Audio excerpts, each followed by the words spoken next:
अस्सलामुअलैकुम, welcome to my YouTube channel. मैं हूँ राफ़िया हसीब। आज हम डिस्कस करने वाले हैं rate of breathing at and during exercise. मतलब ये कि जब हम रेस्ट कंडीशन में रहते हैं, कोई वर्क नहीं कर रहे होते, रेस्ट में रहते हैं, तो उस वक्त जो है रेट ऑफ ब्रीथिंग क्या होती है, सांस लेने का जो अमल होता है वो उस वक्त क्या होता है, डिक्रीज़ होता है, इंक्रीज़ होता है। और जब हम एक्सरसाइज कर रहे होते हैं तो उस वक्त रेट ऑफ ब्रीथिंग क्या होती है, ठीक है, ये हम डिस्कस करेंगे। Breathing is largely an involuntary process. ठीक है, ब्रीथिंग जो है इनवॉलेंट्री प्रोसेस होता है। इनवॉलेंट्री क्या होता है? इनवॉलेंट्री बेसिकली हम किसको कहते हैं? एक होता है वॉलेंट्री, ठीक है, एक होता है इनवॉलेंट्री। वॉलेंट्री वो होता है, वो प्रोसेस होता है जिसका हम जिसको कंट्रोल कर सकें, ठीक है। और इनवॉलेंट्री वो प्रोसेस होता है जिसका हमारे खुद में इख्तियार ना हो, ठीक है, हम जिसको कंट्रोल नहीं कर सकें।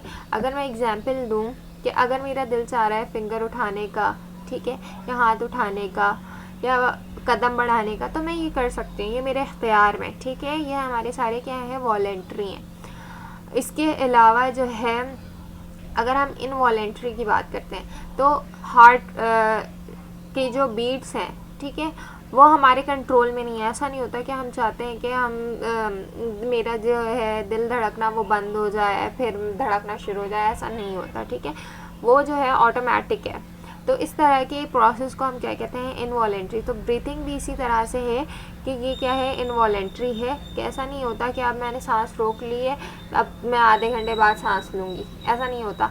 हमें हर वक्त जो है सांस लेने की ज़रूरत है। तो ये एक कंट्रोल कर रहा है, हमारा एक ग्लैंड होता है जिसको हम कहते हैं हाइपोथैलेमस ग्लैंड। कि हाइपोथैलेमस होता है, ये मैसेज दे रहा होता है, ठीक है, हमारे ऑर्गन को, हमारे रेस्पिरेटरी ऑर्गन को, कि अब ब्रीथिंग का प्रोसेस करना है। तो हाइपोथैलेमस जो है वो कंट्रोल क्या कर रहा होता है, इनवॉलेंट्री प्रोसेस को। The rate of breathing changes automatically.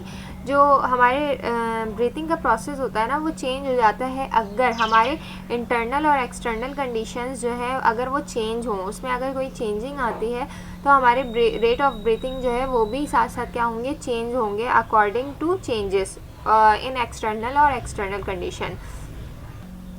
For instance if a person is doing exercise. अच्छा, अब हम बात करते हैं कोई पर्सन एक्सरसाइज कर रहा है, तो उस वक्त क्या होता है कि हम बहुत ज़्यादा एक्टिव रहते हैं, ठीक है, हम उस वक्त बहुत ज़्यादा काम कर रहे होते हैं, तो हमें ज़्यादा से ज़्यादा ऑक्सीजन की क्या होती है, रिक्वायरमेंट्स होती है, ठीक है। हमारे मसल्स को क्या चाहिए होता है, उस वक्त ऑक्सीजन चाहिए होता है, लेकिन उतने अमाउंट में हमारे मसल्स में जो है ऑक्सीजन नहीं जाता।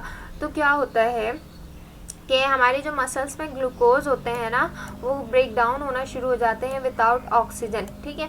मैंने बताया था रेस्पिरेशन का जो प्रोसेस होता है उसमें क्या होता है, ग्लूकोज ब्रेक डाउन होता है in the presence of oxygen, जिसको हम एरोबिक रेस्पिरेशन कहते हैं।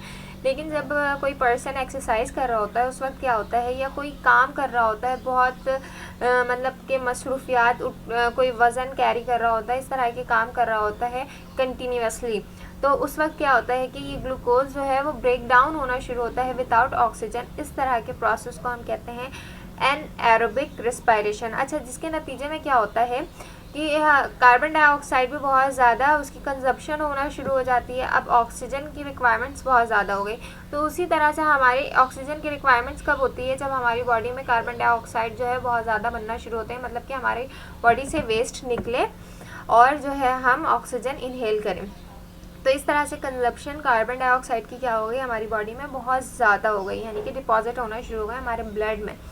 तो जिसके नतीजे में क्या होता है कि ग्लूकोज जो है विदाउट ऑक्सीजन ब्रेक डाउन होता है, जिसको हम एन एरोबिक रेस्पिरेशन कहते हैं। अगर ऑक्सीजन के प्रेजेंस में ग्लूकोज जो है ब्रेक डाउन होता तो हम उसको एरोबिक रेस्पिरेशन कहते हैं। लेकिन यहाँ पे क्या हो रहा है, ड्यूरिंग एक्सरसाइज ग्लूकोज जो है वो ब्रेक डाउन हो जाता है विदाउट ऑक्सीजन, तो उसके नतीजे में क्या होता है, लैक्टिक एसिड फॉर्म होता है। अब जो नॉर्मल एरोबिक रेस्पिरेशन था उसमें क्या हो रहा था, वाटर और कार्बन डाइऑक्साइड बन रहे थे, लेकिन यहाँ पे क्या होगा, लैक्टिक एसिड बनना शुरू हो जाएंगे, और जिसके नतीजे में ये होगा कि जो है हमारे जो मसल्स हैं उनमें क्रैम्प्स होंगे, खिंचाव होगा, पेन होना शुरू हो जाएगा, ठीक है। लेकिन ये फील कब होता है, जब हम काम कर रहे होते हैं उस वक्त हमें फील नहीं होता, जब हम रेस्ट कंडीशन में आते हैं ना, उस वक्त हमें जो है हमारे मसल्स में हम एचिंग महसूस हो रही होती है, या पेन महसूस होता है, या क्रैम्प महसूस हो रहा होता है, ठीक है। The breaking down of lactic acid required additional amount of oxygen which is termed as oxygen depth. The extra amount of oxygen is obtained through deep breath, ठीक है। तो ये थी related to rate of breathing at rest and during exercise. उम्मीद करती हूँ चीज़ें समझ में आई होंगी। जो चीज़ें समझ नहीं आया आप कमेंट सेक्शन में पूछ सकते हैं, ठीक है। नेक्स्ट वीडियो में जो है इंशाल्लाह हम बात करेंगे आर्टिफिशियल वेंटिलेटर की, कि आर्टिफिशियल वेंटिलेटर क्या होता है, कि इसकी वर्किंग क्या होती है, कब इसकी रिक्वायरमेंट होती है, क्यों हम आर्टिफिशियल वेंटिलेटर देते हैं जब नेचुरली वेंटिलेटर मौजूद है, वेंटिलेशन मौजूद है, तो ये क्यों हम देते हैं, ठीक है। ये हम इंशाल्लाह नेक्स्ट वीडियो में डिस्कस करेंगे। जब तक के लिए अल्लाह हाफ़िज़, टेक केयर।